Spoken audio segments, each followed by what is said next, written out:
হিমন্ত বিশ্ব শৰ্মা আলফা হে।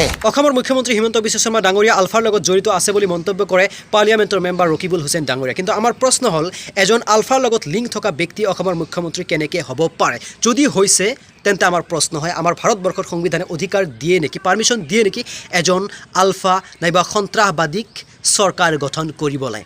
এয়া তদন্ত হ'ব লাগিব। মুখ্যমন্ত্ৰী হিমন্ত বিশ্ব শৰ্মা ডাঙৰীয়াৰ ওপৰত তদন্ত এই কাৰণে বেছিকৈ হ'ব লাগিব, ষ্ট্ৰংলি হ'ব লাগিব, কাৰণ ৰকিবুল হুছেইন ডাঙৰীয়াই যি এটা তথ্য দাঙি ধৰিছে যে ফাইল চুৰি হৈছে, হেৰাই গৈছে, আৰু যি সময়ত হিমন্ত বিশ্ব শৰ্মা ডাঙৰীয়াক আলফাত থকা সময়ত এৰেষ্ট কৰিছে যি SP-য়ে, পিছলৈ সেই SP-বোৰ DGP-লৈ উত্তীৰ্ণ হৈছে। এয়া ডাঙৰ প্ৰশ্ন, অসমৰ মুখ্যমন্ত্ৰী আচলতে আলফাৰ লগত জড়িত আছে নেকি?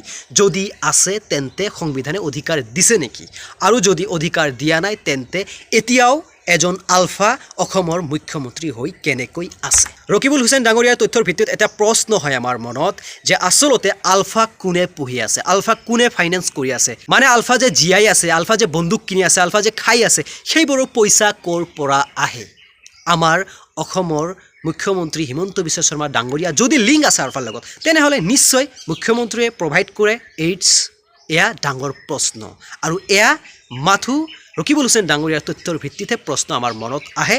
সেইকাৰণে আমি আশা কৰোঁ ইয়াৰ ওপৰত অতি শীঘ্ৰেই তদন্ত হ'ব, মুখ্যমন্ত্ৰী লিংক আছে নেকি আলফাৰ লগত। পাৰ্লিয়ামেণ্টৰ এজন মেম্বাৰ ৰকিবুল হুছেইন ডাঙৰীয়াই যদি তথ্য সংগ্ৰহ কৰি আমাৰ ওচৰত দাঙি ধৰিছে, তেনেহ'লে আমি তাৰ তদন্ত বিচাৰোঁ, দ্যাটছ ইট। কিন্তু ৰকিবুল হুছেইন ডাঙৰীয়াৰ মন্তব্যত এটা প্ৰশ্ন উদয় হয়, যেতিয়া ৰকিবুল হুছেইন ডাঙৰীয়াই ক'লে যে আমি কংগ্ৰেছ দলে আলফাৰ লগত যুদ্ধ কৰি চৰকাৰ গঠন কৰিছোঁ, এক্সট্ৰিমিষ্টৰ লগত যুদ্ধ কৰিবলগীয়া হৈছে আমাৰ।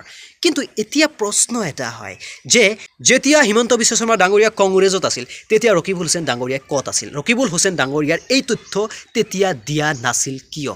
মানে ৰকিবুল হুছেইন ডাঙৰীয়া এই ক্ষেত্ৰত নিজৰ পাৰ্চনেল ভোট বেংক বনোৱাৰ কাৰণে চেষ্টা কৰিছে নেকি মিছা তথ্যৰ দ্বাৰা? এয়াও ডাঙৰ প্ৰশ্ন। তথ্য ওলাব যদি তদন্ত হয়। অসমৰ মুখ্যমন্ত্ৰী হিমন্ত বিশ্ব শৰ্মা ডাঙৰীয়া যে আলফা আছিল এয়া নতুন কথা নহয়, মাথো মুখ্যমন্ত্ৰী নহয়, আমাৰ ভাৰতবৰ্ষৰ চৰকাৰ ব্যৱস্থাত বহুত তেনেধৰণৰ এক্সট্ৰিমিষ্ট আছে। ক'ৰবাত প্ৰাক্তন NDFB নেতা আছে, ক'ৰবাত আলফা নেতা আছে, ক'ৰবাত অমুক বহুত তেনেধৰণৰ এক্সট্ৰিমিষ্ট নেতা প্ৰাক্তন হৈ চৰকাৰ গঠন কৰিছে আৰু চৰকাৰত আছে।